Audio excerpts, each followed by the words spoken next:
guys. Today we have reached episode 5 of season 2 of Morning Chai and Ikigai. For those of you who are already with me on this journey, you know that this season is a tribute to women and a celebration of womanhood. So in the previous episodes, we have discussed so far contemporary fairy tale scenarios for the modern day women. Then in an episode titled The Other Sex, we have discussed scenarios every woman finds herself in. We've also discussed women in fiction. And in The Mirror, The Shadow and the Self, we have discussed the Jungian concept of the 7 types of feminine energies. So if you haven't caught up with these episodes so far, you can do that anytime you want. And if you like what you hear, please don't forget to comment, follow or subscribe. And if you're on YouTube, hit the bell icon. That way you'll be notified whenever I post something new. So, coming to today's topic, I was thinking about what to speak as part of a #Homage to Venus series. And suddenly my eyes fell on the calendar and I realized it is the 4th of April.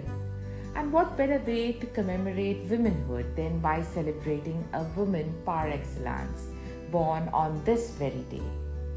So let me give you a hint. She's strong, feisty, bold, empowered.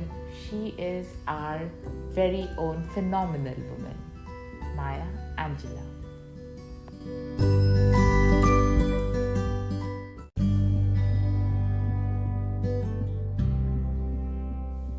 For the uninitiated, let me try and encapsulate, as if that's even possible. But I'll still try. Let me try and encapsulate what Maya is all about. So, Maya Angelou was a singer. She was a dancer. She was an actress. She was a composer. She was Hollywood's first female black director. And she was also a civil rights activist who worked for Martin Luther King and Malcolm X. So it is said that in the late 1950s, Angelou, she joined the Harlem Writers Guild and met with great writers, great and eminent writers like James Baldwin. And it was then that she had an opportunity to hear Martin Luther King speak. And she was so inspired by his message that she decided then and there to become a part of the struggle for civil rights. But more than all this, to us, Maya Angelou is more famous and more known as a writer, as an editor, as an essayist, as a playwright, as a poet. And so today, on her 93rd birth anniversary, we are going to know a little bit about Maya Angelou through her poems.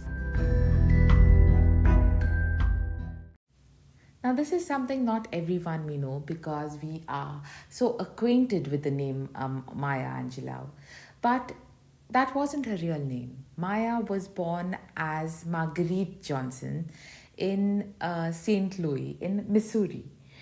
So the story of how she started writing and how she discovered her love for poetry oration is a rather heartbreaking one. In her book, I Know Why the Caged Bird Sings, Angelou described how she was raped by her mother's boyfriend when she was just 7 years old, when she was just a child. And this man who raped her was murdered by her uncles for his crime. And that is when Maya started feeling responsible for the murder, and she stopped talking altogether. She was in shock. So she remained mute for 5 years. But it was during this very time that she developed a love for language, for the written word. So there was this very pertinent character in her life by the name of Mrs. Flowers, who instilled in her love for literature and love for poetry. And it was because of her that Maya eventually got talking once again. And that is how she began writing. But despite being a writer of her caliber, Angelou admitted later on in life that writing poetry was always a challenge for her. So that just goes to show how what a humble person she was, that she never forgot her humility. So I quote her here. She says, When I come close to saying what I want to, I'm over the moon. Even if it's just 6 lines, I pull out the champagne. But until then, my goodness, those lines worry me like a mosquito in the ear. So, coming to I Know Why the Caged Bird Sings. And this is the first of Angelou's 6 autobiographies. And it is a book which is widely taught in schools, in colleges. And it has faced controversy and it has faced its own issues over the portrayal of race and because she has portrayed sexual violence and sexual abuse.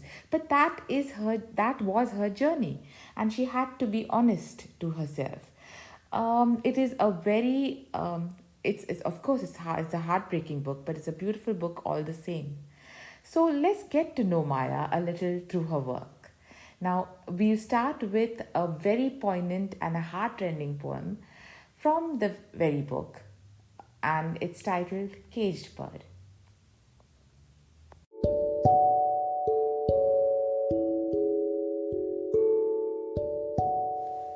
A free bird leaps on the back of the wind and floats downstream till the current ends, and dips his wing in the orange sun rays and dares to claim the sky.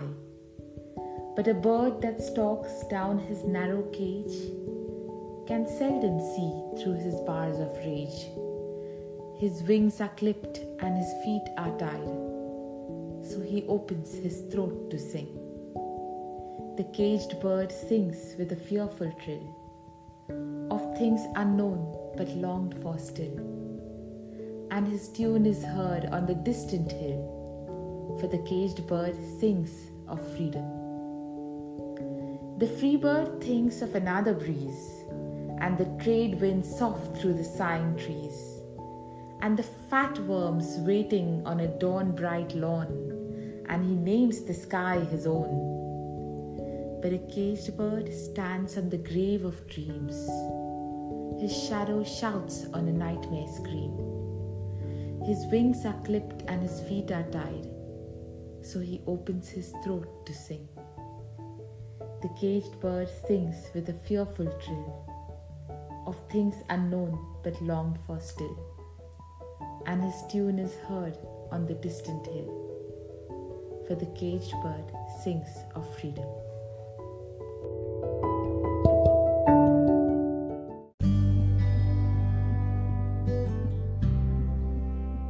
Poetry is such a powerful medium that it lends a voice to your strongest emotions, to your deepest pains. And it instantly forms this connection between the writer and the reader. And a well-expressed poem or a well-written poem is one that forms this bridge, this sort of connection, this bridge between the person reading it and the person who has written it. And even though you do not know the history of the person who has written it, you know what the person has gone through. It makes you feel closer to the person, and that's what Maya Angelou's poems do. They make you feel closer to her. They make you feel her pain, her losses, what she has endured, what she has succumbed to, what she has fought, what she has won, what she has taken over. You feel the woman that Maya Angelou is.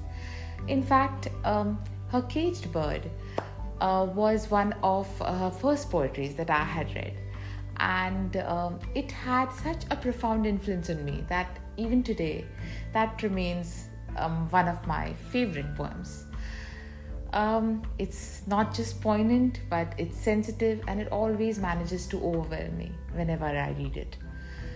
Having said that, Maya Angelou swung it both ways, you can say. While she wrote utterly sensitive stuff like Caged Bird, she also wrote bold, brazen, empowered poetry like Phenomenal Woman, which is also one of my favorite poems. And I think it perfectly matches the theme of Homage to Venus. So without further ado, let's read Phenomenal Woman.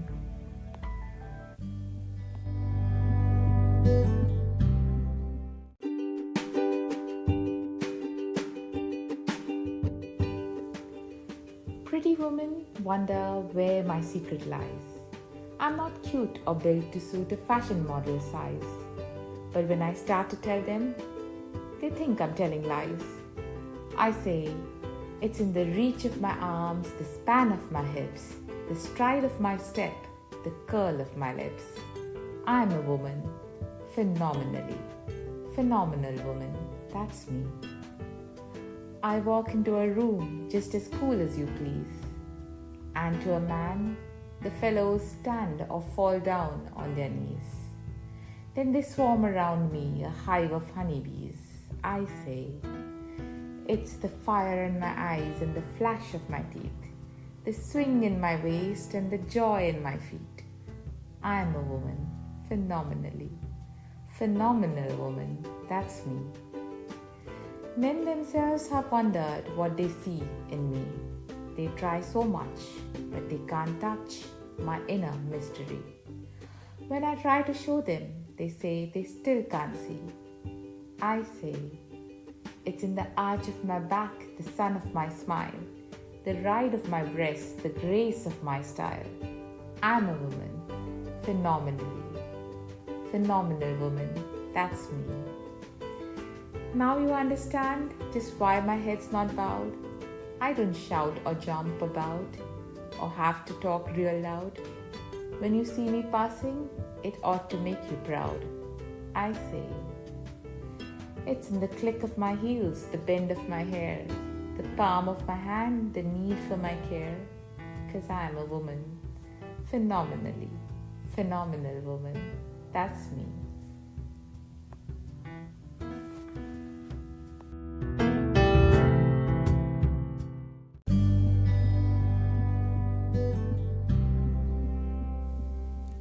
So, Phenomenal Woman, in my opinion, is a poem that could not have been written as well by any other poet other than Maya, because it has all the elements that were so typically Maya. It is bold, it is brazen, it is empowered. And it just goes to show that beauty is not just having a pretty face or not just looking good, but it is much beyond that. So it explains how a phenomenal woman is not just a woman who is good looking, but is a woman who is assertive, is confident, who's sure of herself. And that is what makes up for a phenomenal woman who can attract people, who can draw people towards her like moths to a flame. And I believe Maya must have been that kind of a woman. She is and she was a phenomenal woman. And this poem, I guess, has been inspiring women all through the ages and is inspiring women even today to be what they truly are.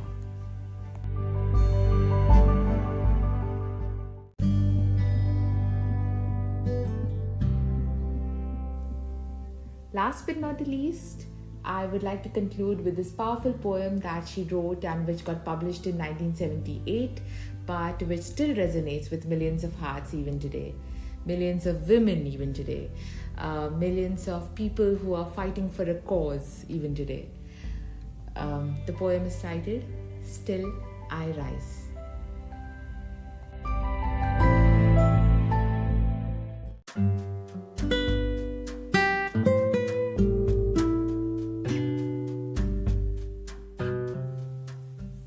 You may write me down in history with your bitter, twisted lies. You may trod me in the very dirt, but still like dust I'll rise. Does my sassiness upset you? Why are you beset with gloom? 'Cause I walk like I've got oil wells pumping in my living room. Just like moons and like suns with the certainty of tides. Just like hope springing high, still I'll rise. Did you want to see me broken? Bowed head and lowered eyes, shoulders falling down like teardrops, weakened by my soulful cries. Does my haughtiness offend you? Don't you take it awful hard? 'Cause I laugh like I've got gold mines digging in my own backyard. You may shoot me with your words, you may cut me with your eyes, you may kill me with your hatefulness, but still like air I'll rise. Does my sexiness upset you? Does it come as a surprise that I dance like I've got diamonds at the meeting of my thighs. Out of the huts of history's shame, I rise. Up from a past that's rooted in pain, I rise. I am a black ocean leaping and wide, welling and swelling I bear in the tide. Leaving behind nights of terror and fear, I rise. Into a daybreak that's wondrously clear, I rise. Bringing the gifts that my ancestors gave, I am the dream and the hope of the slave. I rise, I rise, I rise.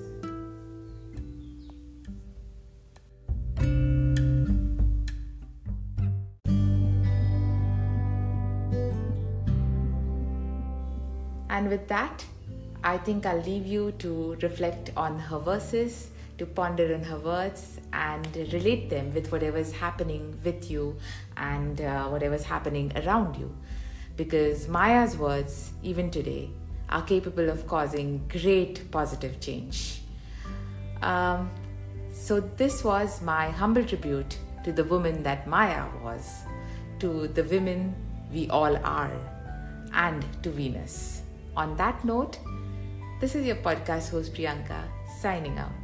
Bye-bye.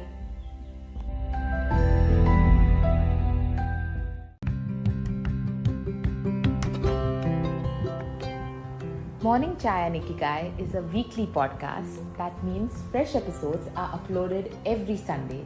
If you want to connect with me outside the pod, I'm there on Twitter and Instagram.